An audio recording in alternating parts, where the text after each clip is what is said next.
March 28th, 1882. Jane, a cook at the Tichborne Hotel in Napanee, is hard at work preparing meals for the beloved guest. However, as she works, Jane becomes nervous. Maggie Howie, a fellow employee and close friend, had not returned yet from milking the cow. It was unusual for the hard-working and cheery Maggie to take so long. So she made her way towards the barn. But before Jane could enter, a man stopped her. He informed her that he needed to speak to Maggie and it wouldn't be long. The man was thin and donned a friendly smile. Jane knew who he was and thought nothing of it. The cook then returned to her post and continued to work. However, a good amount of time had passed, and Maggie still had not returned. So a worried Jane once again made her way towards the barn. When she entered, her blood ran cold. Lying on the floor of the barn was a blood-soaked Maggie. To the left of her was an axe. Jane ran over to her friend, desperate to keep her alive. But unfortunately it was too late, and the infamous axe murderer of Napanee began.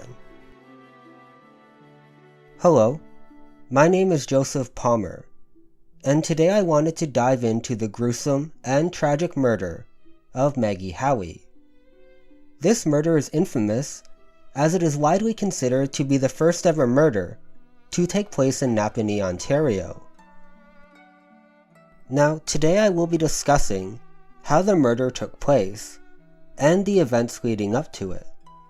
So if this video may be a bit too gruesome for you, I completely understand, and have more videos on my channel that I hope you will enjoy. Now, without further ado, let's dive into the brutal murder of Maggie Howie.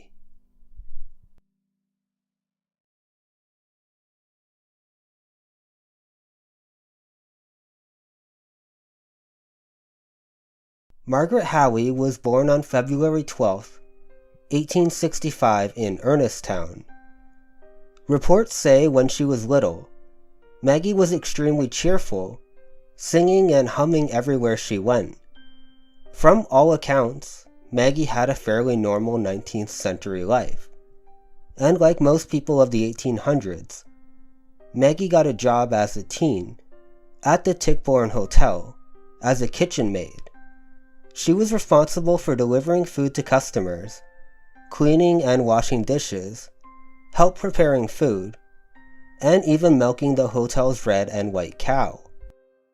While milking one day, Maggie met an attractive 23-year-old man named Michael Lee. He was charming and friendly. Soon the two began to see each other, getting closer and closer by the day. They were so close that Michael offered the kitchen maid a ring of betrothal. She of course accepted, and the two began to prepare for their future together. Unfortunately, the joyful times did not last. Michael began to change, becoming violent and verbally abusive. Realizing he was not the man she thought he was, and with the help of her family, Maggie decided to end the relationship and give Michael his ring back. He did not take this news well, and refused to take the ring. From then on, Michael Lee stalked and harassed Maggie, doing whatever he could to force her to take him back. Finally, at her wit's end, Maggie went to her sister Agnes for help. With her support, the two women went to Michael to return the ring. He once again refused, but this time Maggie removed the ring from her finger and threw it at him. Lee was furious, and reports say the man went to a local bar and poured himself a drink. Witnesses at the bar believed they saw an axe or something similar under his coat. The next day, Michael waited for Maggie to enter the barn to milk the cow. When he made his way to confront her, He was interrupted by Jane Shaw, the head cook. Lee sent her back to the house, and once alone he entered the barn. Michael tried one last time to convince her to take him back, but when she refused, he struck Maggie, splitting her head with the axe. Michael then ran away, leaving the axe behind. Once Jane discovered Maggie's lifeless body, she ran and told the hotel staff. An alarm was raised and 50 men searched for the murderer. Witnesses said they had seen a man cross the rail viaduct, headed south, about 5 miles out of town. He was spotted, and several shots were fired at him before he crashed into the brush, and was found on his knees bashing his head on a large jagged rock. His attempt of suicide was unsuccessful. News of the capture of Lee created a mob of spectators on Center Street. An infuriated crowd met him, and shouts of "string him up" and "shoot him" echoed.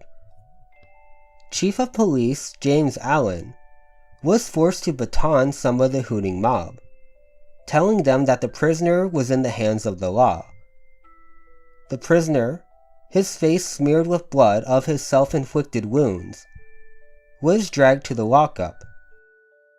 A guard appointed to him made sure he did not make any more attempts at his own life.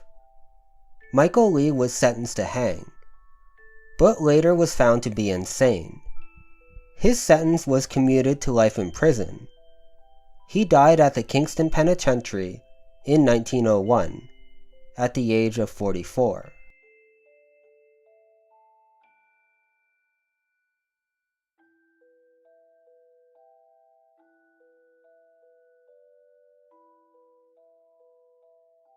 News of the murder spread across both Canada and the US, with multiple outlets honing in on the star-crossed lovers angle. A few of the headlines that are pretty interesting and give us a glimpse into the mindset of the crime. A few of my favorite are: a terrible murder of a young woman by a reject of lover named Lee is reported from Napanee, Ontario. Her head was split open with an axe while she was milking. Sherbrooke Weekly Examiner, March 31st, 1882. Killed while milking a cow, Napanee, Ontario, March 28th. A girl named Maggie Howe, while milking a cow in the stables of the Tichborne House here this morning, had her head split open with an axe, and instantly killed by a man named Michael Lee. He was arrested while endeavoring to escape along the railway track to Kingston. He made no resistance, but tried to commit suicide by dashing his head against large stones on the roadside. Maryland Cumberland Daily Times, March 29th, 1882. Napanee was, and still is, a very, very small town, and the fact that this case spread across North America speaks to the brutality of the crime.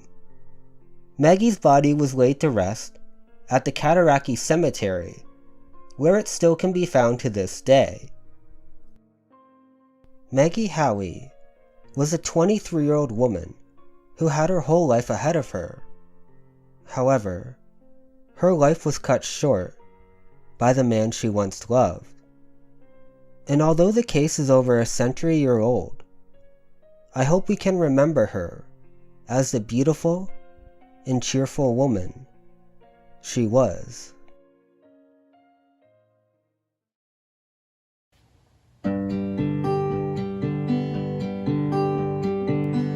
I'm an Irishman by birth, and my name is Michael Lee.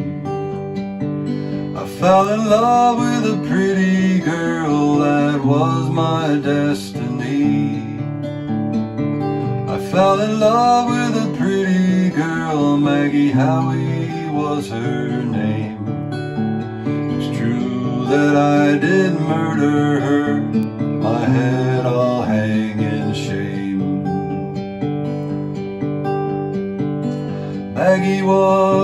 kitchen maid at the Tichborne Hotel.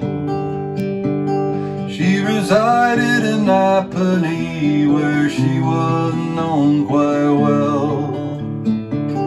Night and day both passed away in my love's company. Her parents interfering now, she would not marry me. Early on one Tuesday morn, my love along did stray. I overtook my darling, and to her I did say, dearest dear, I'll be severe and take away your life, unless you say you'll marry me and be my wedded wife. She wrung her hands in anger, and she wept most bitterly. Michael, please have mercy, you cannot marry me. But I was deaf to all her cry, no mercy I did show. And in a fit of jealous rage, I dealt that fatal blow. Maggie fell dead at my feet, it was a mortal wound, and over her fair bosom the blood came pouring down. I ran away into the woods, my sorrow to prevail, but I was captured, bound and dragged to the county jail. So now I am a prisoner in the town of Napanee. It's here I'll stand on trial, and the judge will sentence me. For I know that I'm guilty, and I do deserve to die, for the murder of my own true love upon the gallows high.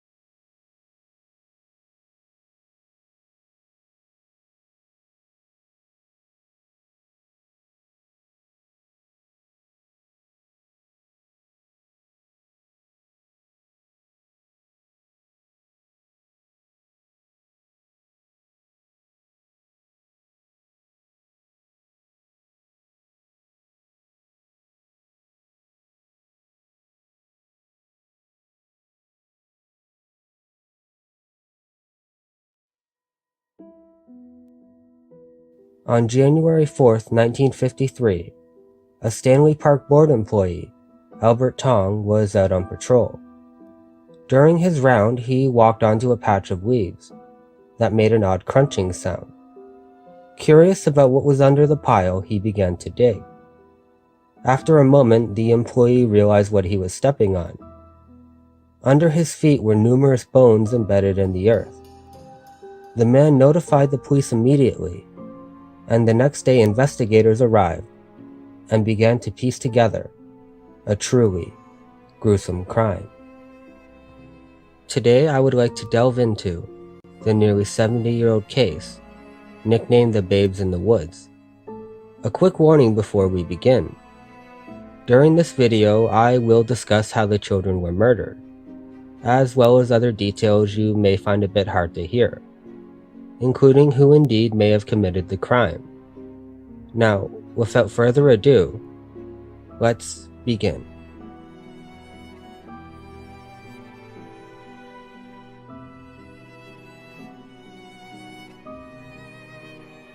When authorities arrived, they began to dig.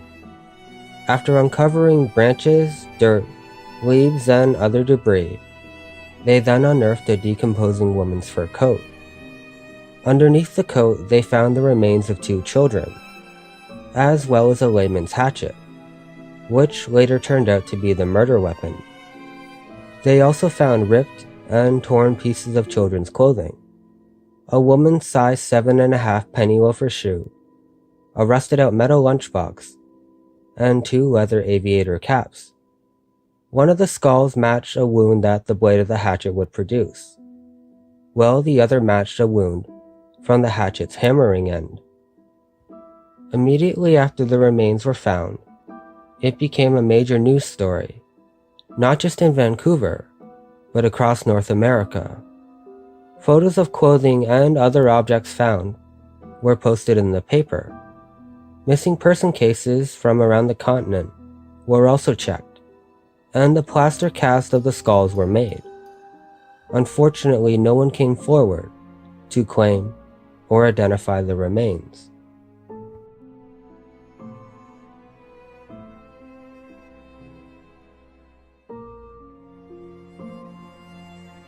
In 1996, Brian Honeyborn came across the Babes in the Woods case. Since then, he continued to look into the files, even after his retirement in 2001. During his time, he has poked holes in some of the earlier findings, one of them being the year of the murder. Originally, it was thought that the 2 were murdered 6 years prior to the remains being found. They came to this conclusion by looking at the debris and brush laying over their bones. However, Honeyborn believes they could have been killed much earlier. Everything was wrapped up on the scene in one day. They counted leaves and deciduous matter that had fallen on the ground. You can't really go by that. There was no botanist called in. That was the best guess, that it happened in 1947. Another reason being that they were wearing a shoe that was made prior to the war. Another groundbreaking discovery he made was he decided to re-extract teeth and DNA from the bones of the victims. He found out that the 2 shared the same mother, but different fathers. And even more shocking, the remains were not of a boy and a girl, but of 2 boys. This is important because the police asked the public if they saw a woman with a boy and a girl in the park in 1947, instead of 2 boys.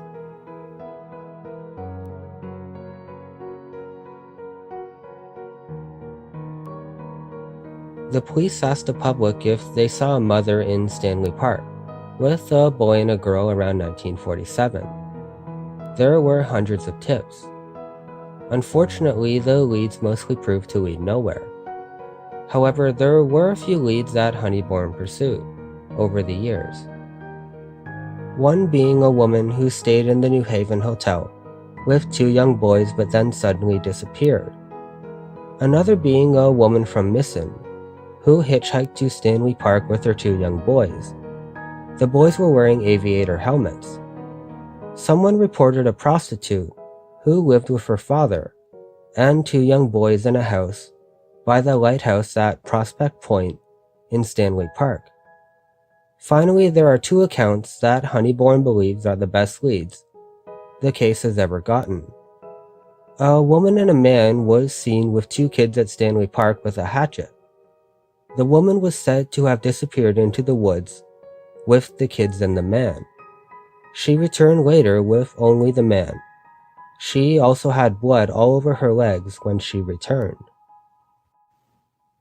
Finally, in May 1944, there was a sailor from Eskimo and his fiancée walking along the seawall when a woman crashed out of the bush in front of them, wearing just 1 shoe and no coat, and letting out a guttural sound. According to the report at the time, she took off running.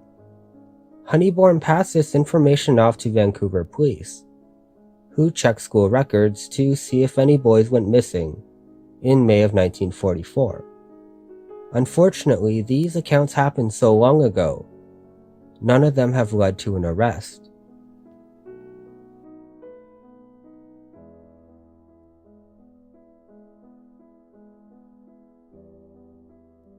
Through clothing they were discovered in, and DNA testing, investigators believe they know a fair bit about the lives of the boys. The first being that they were between the ages of 6 and 10 years old. They were wearing aviator caps, and during this time it's most likely that their father was serving in the war, and were possibly grieving his loss. Based on the clothes found at the scene, they most likely came from a working-class family. Their mother would have also been working during the time of the war to support herself and her children. After the war was finished, she may have lost her job after soldiers returned, which may have made it nearly impossible to support herself and her 2 children. In the 1940s, someone took 2 little boys deep into the Stanley Park woods and brutally murdered them with a hatchet. The killer then gently wrapped their body in a woman's fur coat and buried the coat with debris. Many believe the mother of the boys was responsible for their death.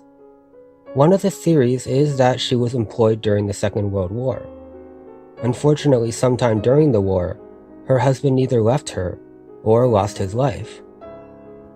When the war was over, she may have lost her job to one of the returning soldiers. Without a means to take care of her children, and the stress of not knowing where her next meal would come, she may have suffered a mental breakdown and decided to end her children's lives, instead of watching them starve. The way the coat was gently placed around the bodies could show remorse for what they have done. Since the murders happened over 70 years ago, the killer is most likely long dead, and will never face justice for what they have done.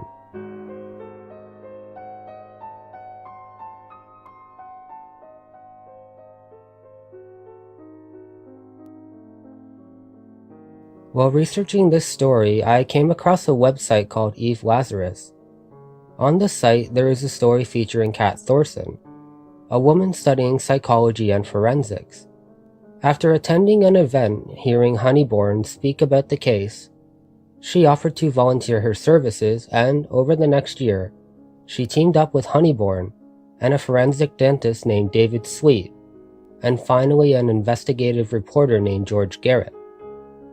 Kat believes that if the mother did indeed murder her children, she would have most likely killed herself in the upcoming days. Searching the papers, she came across the suicide of a 23-year-old woman, an Irish Catholic woman who traveled between Edmonton and Vancouver during the war. She ended her life by jumping from the Georgia Viaduct. She had 2 children and was headed west in 1947. Her timeline did match what was originally thought to be the year the 2 children were murdered. This could potentially be the 2 boys' mother. However, it's most likely we will never know, and the case of the babes in the woods will more than likely never be solved. Thank you so much for watching this video. It was my first time doing a true crime story, so I'm not exactly sure how well it turned out. I also left out some details about the case, as I didn't want the video to be too long. However, if you want me to add as much info on the cases as possible, I will of course be happy to do that. Please let me know what you think, and if you wouldn't mind liking and subscribing to not miss another video, I would really appreciate it. Thank you so much, and I hope to make more videos for you soon.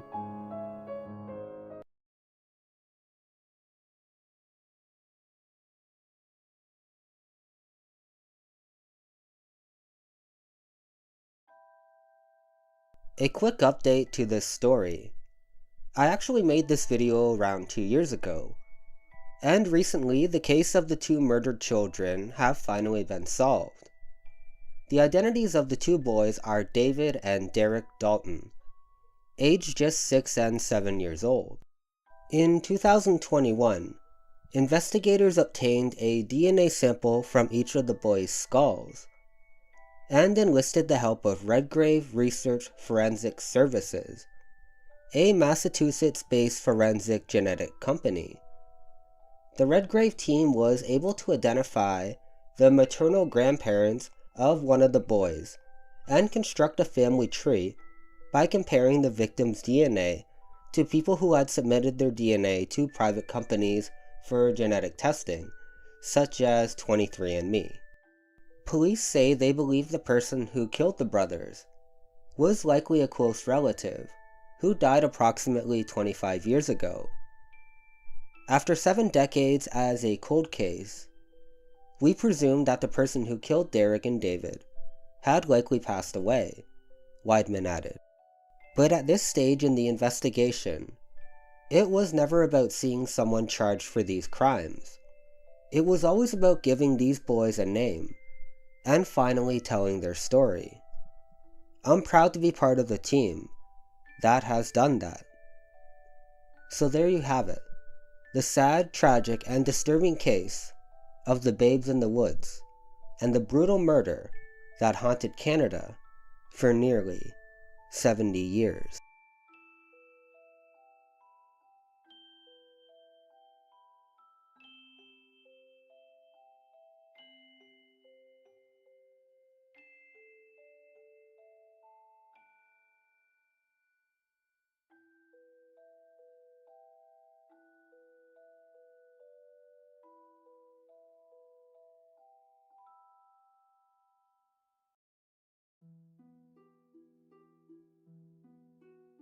(1878). A Cree hunter treks through the thick Canadian snow. It's been 3 days since his last meal, and just as many since he had a warm bed. This year has been horrible, and mass starvation has ravaged the Cree people. His feet and hands are frozen.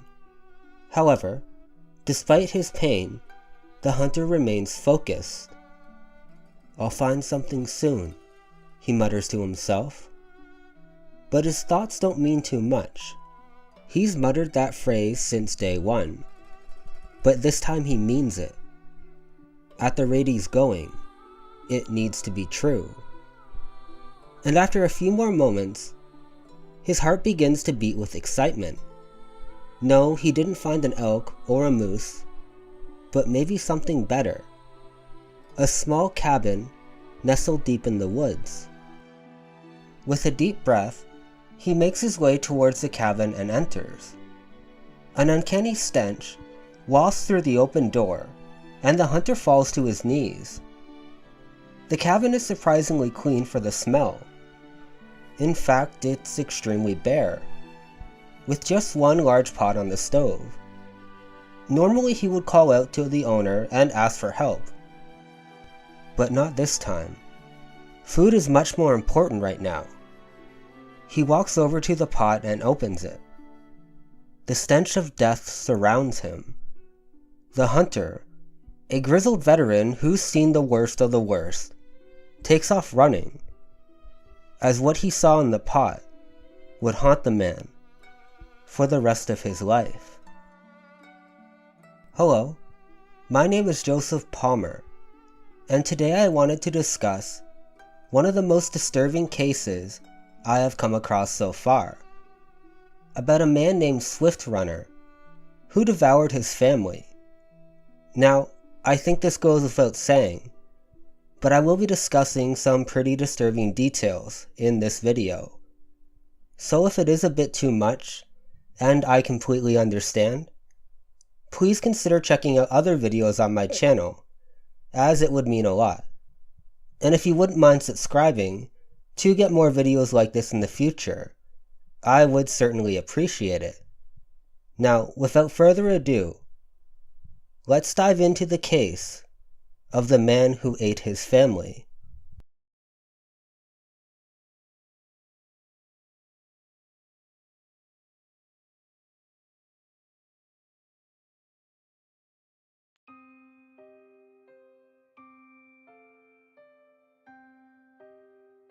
Swift Runner was a talented hunter and trapper, frequently trading his skins and wares at the Hudson's Bay Company. There he met and befriended many officers, and in 1875 even served as a guide for the Northwest Mounted Police. By all accounts, Swift Runner was a kind and well-liked man, who was a talented hunter, and acted lovingly to his wife and 6 children. He was also physically imposing, with a muscular build and standing well over 6 feet tall, which was unusual for the time. As a young man, he received a solid and useful Cree education, which taught him how to survive in the harsh Canadian wilderness, hunting and trapping some of North America's most dangerous game. His life was pretty happy and relatively peaceful, but the good times did not last forever. 1878 was a time of starvation for the Cree people, and Swift Runner and his family suffered as well. The family went days without eating. At first they managed staying positive. Swift Runner would leave, confident that he would find something, but most days ended up with him returning home empty. He would catch a rabbit or a squirrel here and there, but it wasn't enough to support such a large family. One night Swift Runner returned home and was so tired he collapsed just outside his bedroom. When he was passed out, he dreamed of sitting at his table, devouring a large meal. The meat tasted great, and he couldn't get enough. Once his plate was empty, he went back to the stove to grab more. However, as he opened up the pot, a scream left his mouth. He was staring at the severed head of his youngest daughter. Swift Runner woke up from his nightmare. He put on his moccasins and coat and left to hunt. Like usual, he returned empty-handed. The dream he had the night before came back again, and again the next night. But something happened. With each dream, he grew less and less terrified and disgusted about what he was doing, and even grew excited to dream about devouring that meat. Finally, the dreams weren't good enough, and he needed the real thing.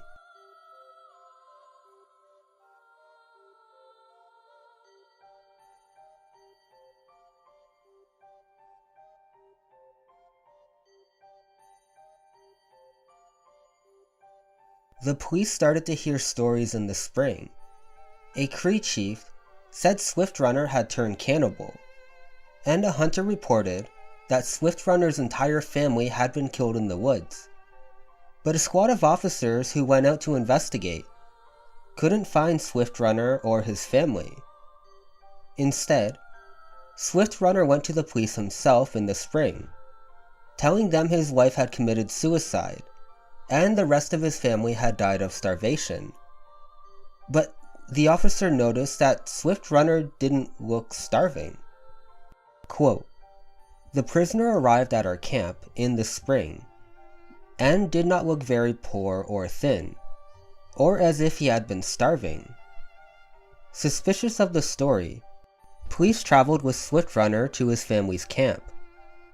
At the cabin, Swift Runner took one of the officers to a small makeshift grave and informed him that his son was buried there.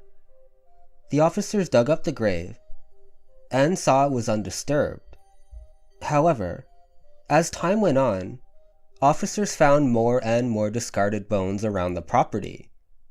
When confronted, Swift Runner finally admitted to what happened. And remember how I said I would be discussing some pretty disturbing details? Well, here's what Swift Runner claimed happened to his family.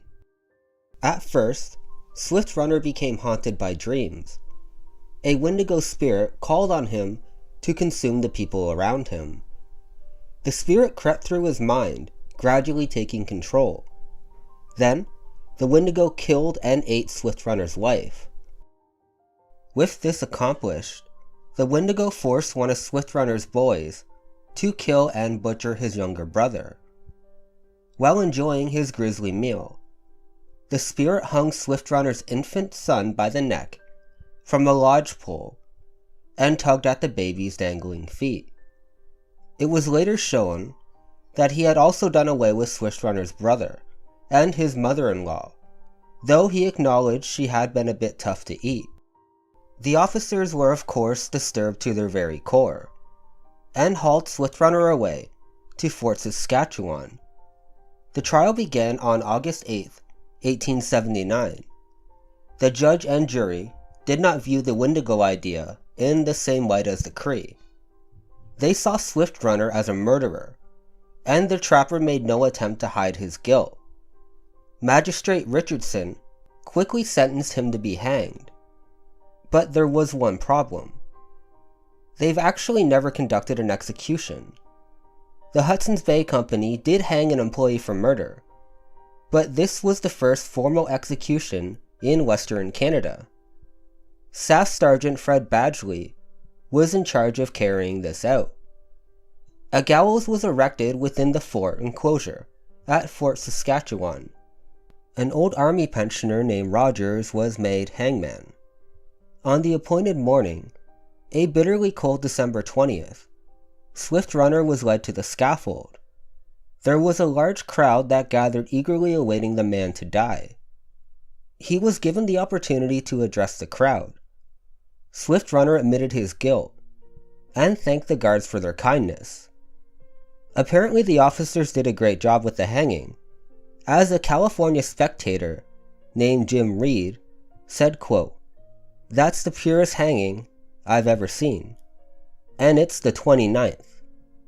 An article detailing Swift Runner's last walk gives us an insight to the day of the hanging, including the number of people in attendance, 60, and the weather, swirling snow. I'll attach it here if you want to take a look." Swift Runner was reported to be a kind and hard-working man who loved his family. However, under the stress of extreme hunger, something overtook the man, and he did the unthinkable. And although his crimes took place over 100 years ago, I can only hope that his family were able to find peace in the hereafter.